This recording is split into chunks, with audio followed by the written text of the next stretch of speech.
Welcome to Mysteries and Crime. I'm your host, Melissa Thompson. If you haven't already, please click the subscribe button. I'd love to have you as part of the community. Today is October 15, 2021, and we have had an interesting Friday so far.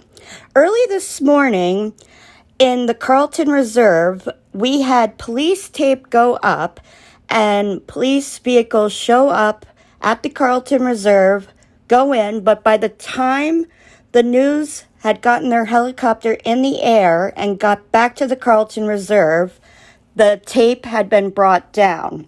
Now, interestingly enough, new activity is going on at the Carlton Reserve.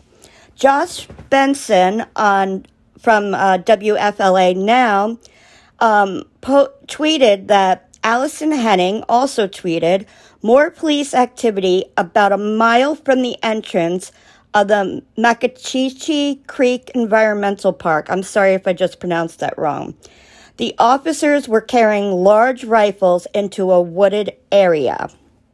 And then he said, appears there is also training in addition to an active search for hashtag Brian Laundrie per at WFLA Allison. And then he just put up new spot, Northport police vehicles spotted in a new spot west of the Carlton Reserve entrance, just off Tropicare at Big Slough. Armed officers, we haven't seen them in this spot before, working on more info. And then Allison Henning just tweeted, Northport PD tells me what we're seeing here is training and searching. I asked if that means the search involving the FBI. Northport Police Department told me yes. So this is an interesting development. Could today be the day that we get this Brian Dirty Laundrie into custody? Because I have about had it with this jerk. Hearing how Gabby spent her last moments here when she was such a free spirit just made me incredibly, incredibly angry and sad to hear that she saw the man that she loved take her life from her and that he's been missing now over a month. Because if we can go by what the Dirty Laundries say, apparently he's been missing since September 13th of 2021. But to tell you the truth, I'm not even buying that, you guys. I think that he's been missing before that. I think he went missing from that camping trip that they had. I am not buying whatever the Laundrie family is selling at this point. Have you even noticed that they don't seem concerned about their own son, let alone what happened to Gabby? And their lawyer is as big of a tool, in my opinion, as they are by coming after John Walsh and Dog the Bounty Hunter.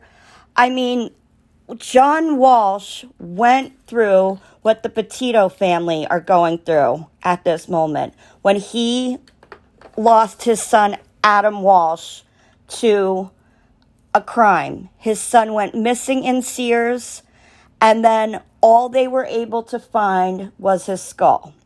So for that lawyer to go, Steve Bertolini, to go after John Walsh like that is appalling at this point. I think he's just reaching, and he wants to blame everybody, kind of like Don Wells. It is a terrible situation when you see DV going on, especially for a young girl like this. And then she got blamed to be the assaulter in the case, and Brian Dirty Laundrie was treated as if he was this innocent little prince, as his family has treated him. They let him get away knowing that he didn't bring back his fiancée from their trip. How can these people live with themselves every day, going about life as normal, when he came back without his fiancée? They go on a road trip. He comes back in her van, and they're like, yeah, okay, let's go on a camping trip. Who does such things like that except the dirty laundries? I am just hoping and praying as much as you guys are right now that this is the day that they get him. He is not some genius guy. I am surprised that he has evaded authorities this long. I also think if self-harm was involved, how come we haven't found his backpack or any belongings that he had taken with him that day that he went to the Carlton Reserve?